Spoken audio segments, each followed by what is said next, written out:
Hello out there. Purpose, purpose, purpose. I've been posting this week a lot about purpose. This morning I woke up full of purpose and passion. I had the opportunity this past week to get with a group of teenagers. And right around that age of 13, 15, I could remember feeling the feelings they had. And so I wanted to come on and just share with you how I went from, how living a life of purpose and passion when I was searching so hard for it and I couldn't find it. And then where these different stages of life are that we feel kind of at a loss, really. It was a time where I struggled to find that purpose. Or like I was saying, these teenagers I was talking to, the questions that come to mind, it came to my mind at that age was, why am I here? What's the purpose? You kind of feel like you're grown, you can do what you want to do, and you got your own ideas and thoughts. However, you're in someone else's house. You got rules, you got things you can't do, things you're not allowed to do. So how can you express yourself? I struggled with that as well as in my mid-20s. At the time, I had just graduated college. I bought my first home. I was a single mom, and I felt like I was on top of the world. But then you start to think to yourself, what do I do from here? What's next? What's my life's goal? And I truly believe that I was created for a purpose. But I struggled to find out what it was. I had gone to church, had gone to the altar, I went to conferences and seminars, workshops, read books. But yet I could not find the one thing I was meant to do.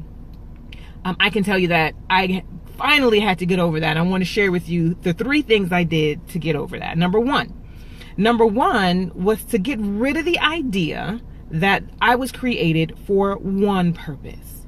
I embraced the idea that my life is filled with opportunities to live on purpose. So no matter what I decided to do, I had to set my intention, which is the definition of purpose, set my intention on what I wanted to do with the circumstances and the ideas and the events and the situations of life. You choose that. Purpose doesn't just come to you. You're not meant for just one. I chose to embrace the idea of the many. The second thing I did was I had to take inventory.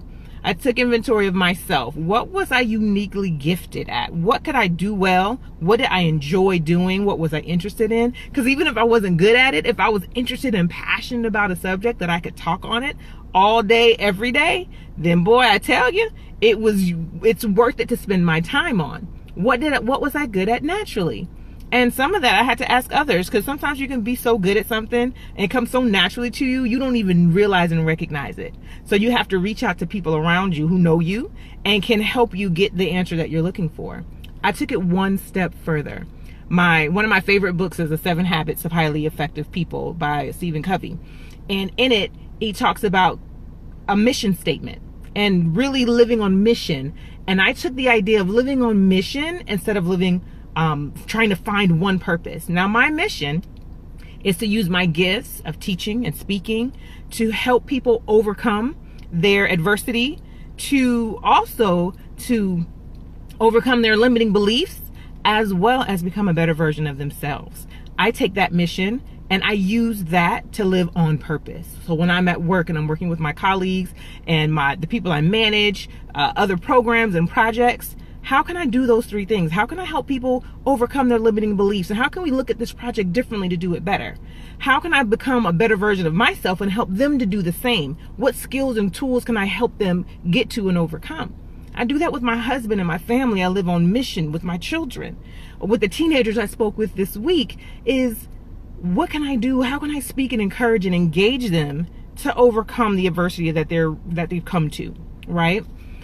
So with that mission and with my gifts and abilities, I'm living life on purpose.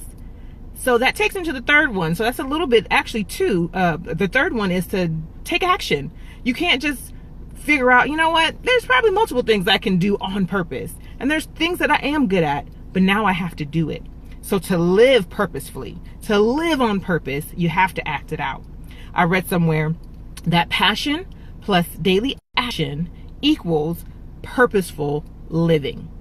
So if you want to live on purpose, I dare you to take some of this advice and use it for yourself and tell me if it works for you. Or if you have any other ideas or suggestions that can work for me or the other people in the group, please, please, please comment. And follow me on Facebook if you're looking to be inspired or encouraged. Jecara Rivera is here for you.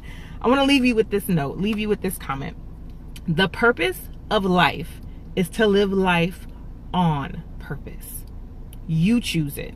And until next time, guys, stay inspired.